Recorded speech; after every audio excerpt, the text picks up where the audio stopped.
अस्सलामुअलैकुम एवरीवन। अब तक हमने देखा रिक और अशोर्क फाइनल मैच में लड़ रहे थे, तो अशोर्क रिक से गिल्ड का एक सीक्रेट बताना चाहता था। तो चलिए जानते हैं आगे की कहानी को बिना किसी देरी के दी ओसा न्यूबी एडवेंचरर को।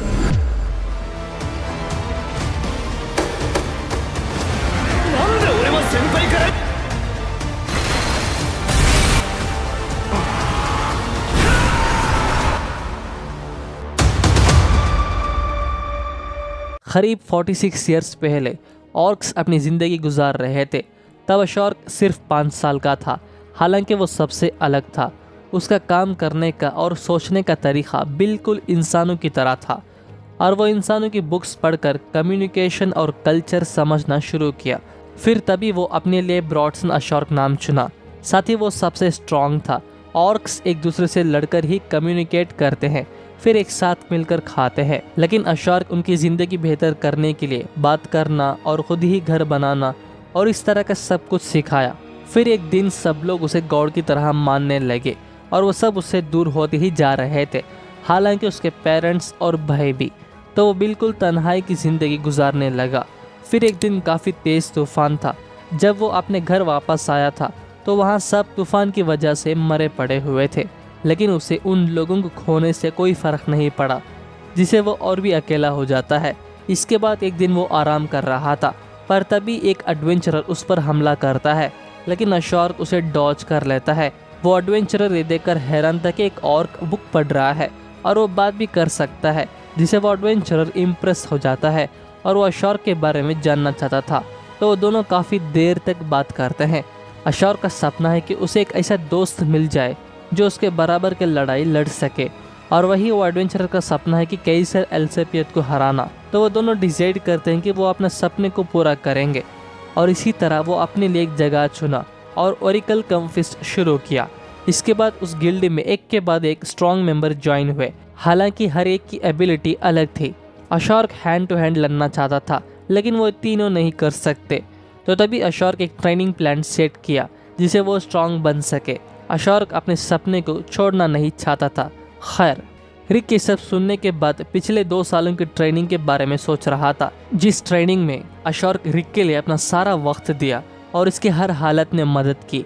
तो रिक सोचता है कि अब तक वो जिस तरीके से अपने सेंसेस से लड़ रहा था, क्या वो सही था? अशोर्क रिक को क्वार्टर थम्स के बारे में भी बताता है, जो कि एक डिक्लेरेशन होती है कि हम डिफेंस को छोड़कर सिर्फ लड़ने में ही फोकस करेंगे। तो रिक अब क्वार्टर थम्स दिखाकर ये डिक्लेयर करता है कि वो अब सिर्फ लड़ने में ही फोकस करेगा, जिसे देखकर सब हैरान थे। रिक को लगता है कि शायद वो रिनेते के साथ हॉट स्प्रिंग ट्रिप में नहीं जा सकता, इसीलिए वो उसे सॉरी कहता है। लेकिन रिनेते को रिक की यही कैरेक्टर पसंद थी। इसके बाद वो दोनों डिक्लेयर करते हैं कि वो पूरी ताकत से लड़ेंगे। अब होगा असली युद्ध।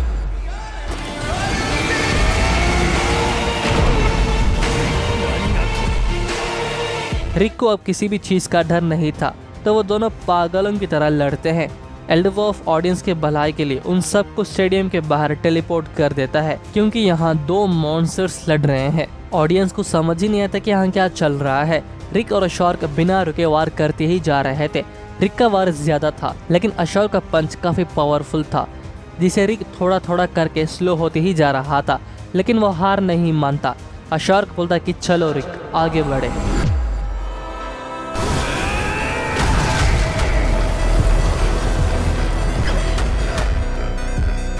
अशोर्क भी अब इस मैच का मजा ले रहा था, तो रिक को एक पावरफुल पंच करता है, जिसे वो स्टेडियम ही टूटने लगता है।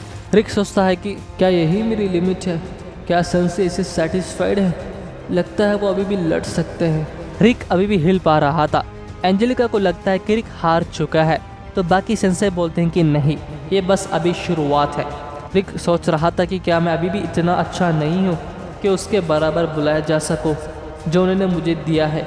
इसका बदला मुझे भी चुकाना होगा। मैं अब नहीं रुकने वाला। यह है रिक की iron born skill, reckless soul, जिसे देखकर अशोर्क भी शॉक हो जाता है, क्योंकि बाकी सभी उसे बात छुपा दी थी ताकि वो उसे सरप्राइज कर सके। रिनेते बताती कि वो तीनों से स्पेशल ट्रेनिंग दिया था, और रिक की स्किल एक्टिवेट करने के लिए मैजिकल एनर्जी या फिजिकल स्ट्रेंथ की ज़रूरत नहीं है, उसके लिए विल पावर चाहिए। रिक बिजली की रफ्तारी से हमला करता है और वो दोनों लड़ते ही जा रहे थे। अशोक समझने लगता है कि वो उसके सपने को पूरा करने के लिए ये सब कर रहा है और ना ही वो अकेला था, उसके साथ हमेशा उसके दोस्त हैं। वो दोनों अपने लिमिट पहुंचने वाले थे। केविन बोलता है कि अगला वार सब कुछ डिसाइड करेगा। एंड नाउ ये दोनों फाइनल वार के लिए तैयार हो जाते हैं।